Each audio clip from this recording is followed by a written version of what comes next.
Okay, everybody, welcome to another video. Today's video a little less maybe exciting than the other ones, but I want to show museums and talk a bit about the museum today and how I go about setting up my museum and what kinds of things I look for in artifacts and all that kind of stuff. So my museum is maxed out in terms of upgrades, at least as it currently stands. And I've been working on accumulating good artifacts as we go. I've put quite a bit more effort and resources into my war hall than I have into my, just my main hall, I guess. You can see that these artifacts aren't nearly as upgraded as my Warhol artifacts are. So I'm going to talk mostly about the World War artifacts, because I think, frankly, I think these are more important than your rating ones. Not that your rating ones aren't important, but, these ones are really where you're wanting to be strong so that your war hits are good. So I think one of the main things that you want to think about when you're looking at war artifacts or artifacts just generally is you want to think about, what do I do? Like, what kind of army do I use, and how do I want to defend my base, essentially, right? What do you want to be strong at and strong against? And you try to make those things the focus of your artifacts, right? That's how you evaluate when you get an artifact as to whether or not it's worth keeping or not worth keeping.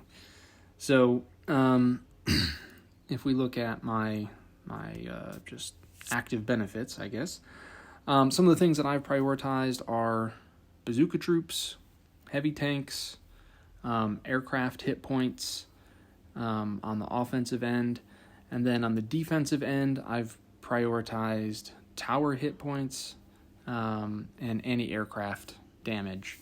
I don't focus too much on nerfing the enemy or, having those negative percentage effects, although those can be really useful. That's just not been a particular focus for me. My best benefit, I guess, is to my defensive towers. You can see on here I have a plus 78% on my tower hit points. That's obviously not an accident. That's by design. And then my best offensive bonus right now is my guerrilla hit points at plus 39%.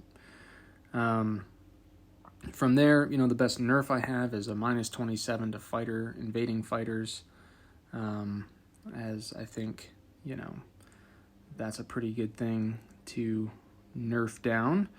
And I think my anti-aircraft damage is boosted pretty well. Air defense damage is actually only plus 14, so it's not that high.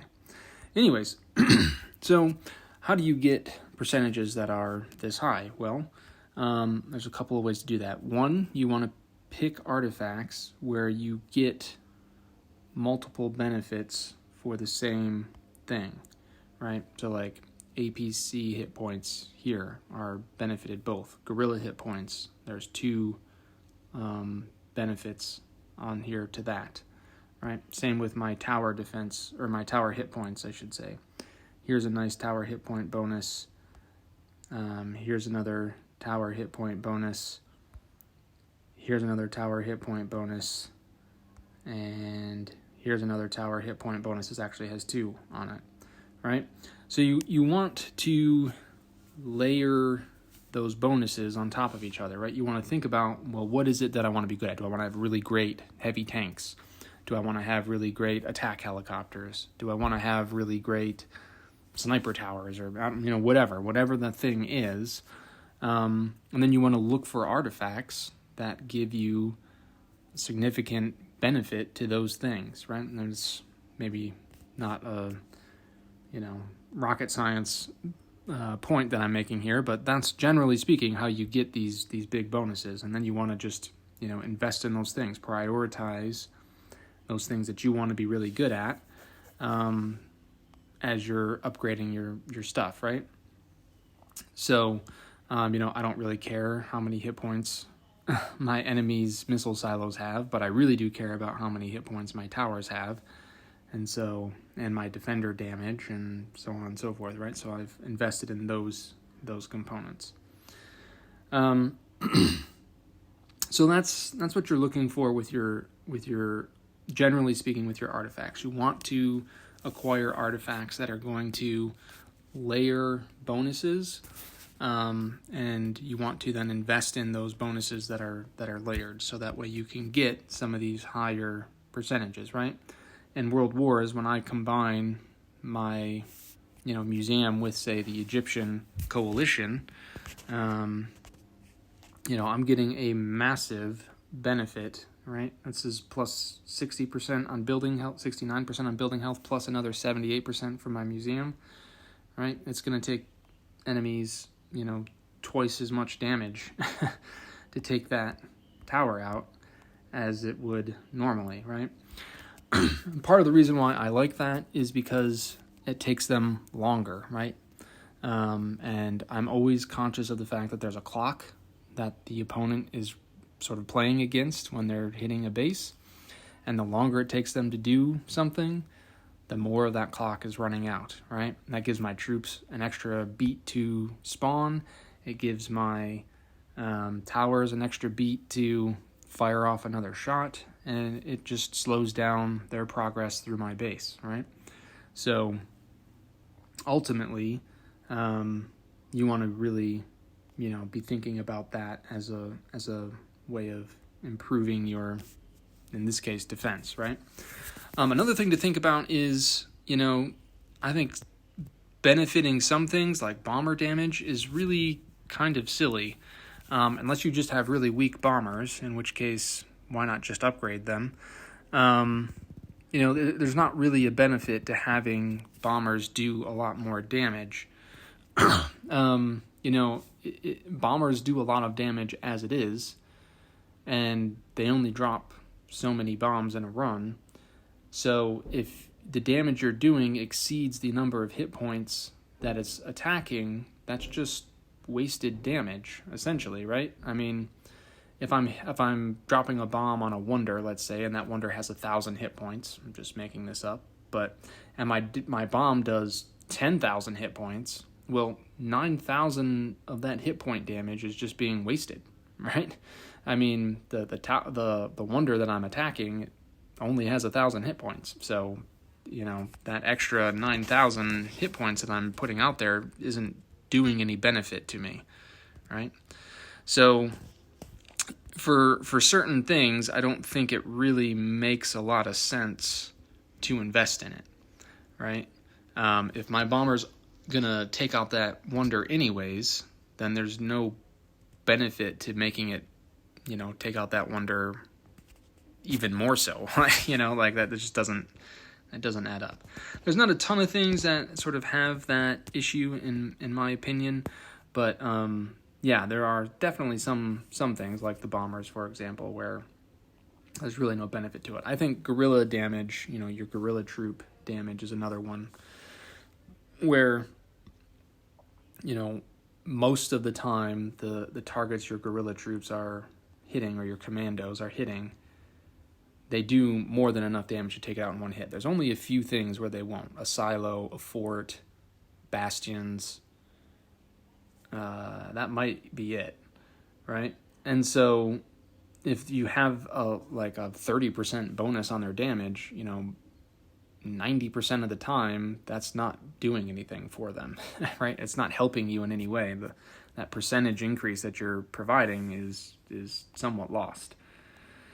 So, yeah. So things to think about there as well, right? Think about what's going to be the best return on your investment, because you are investing a lot of resources into upgrading these artifacts, and you don't want that to be a waste of time.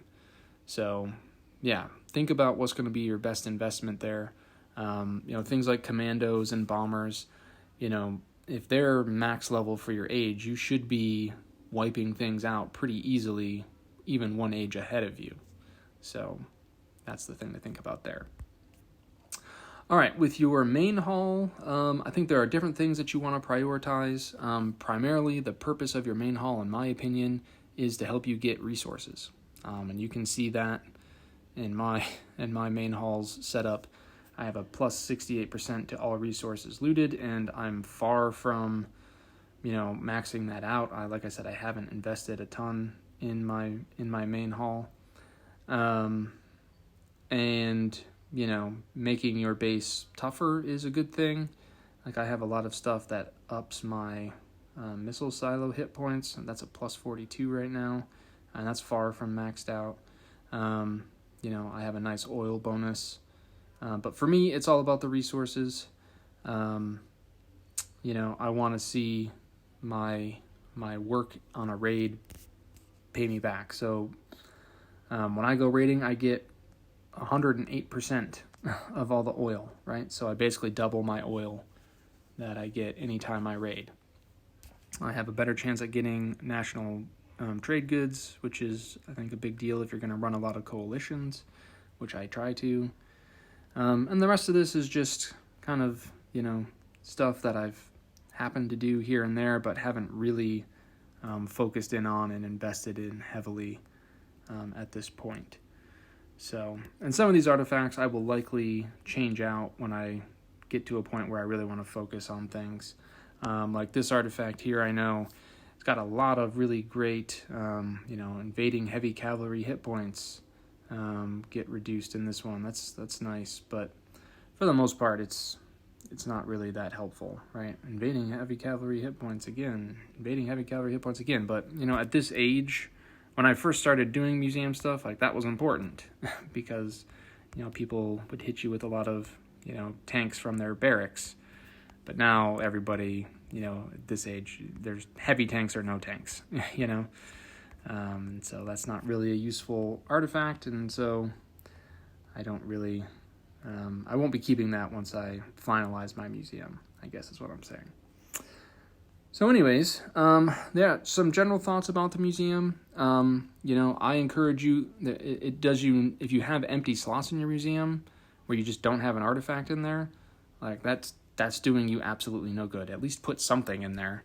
Even if it's not the thing you're going to keep, put something in there for now and, hold on to it. Another thing to think about as well is if you have a bunch of legendary stuff that you've gotten from different events or what have you. I think I might have a few floating around. Right. Let me just claim this really quick. It doesn't do you much good to sit on those. And you can cash those in for a lot of really great resources, right? So if I sell this, I'm going to get 1,500 supplies, 92 researchers, and 108 benefactors. That's great. If you have artifacts that you still need to upgrade, that is going to help you tremendously, right? You need to unlock stars on this thing. Selling those excess legendaries is going to help you a tremendous amount. So definitely do that. There's no reason to sit on these. All the artifacts that I want to use at the moment, I have maxed out in terms of upgrades. So you'll see they're all 5 stars.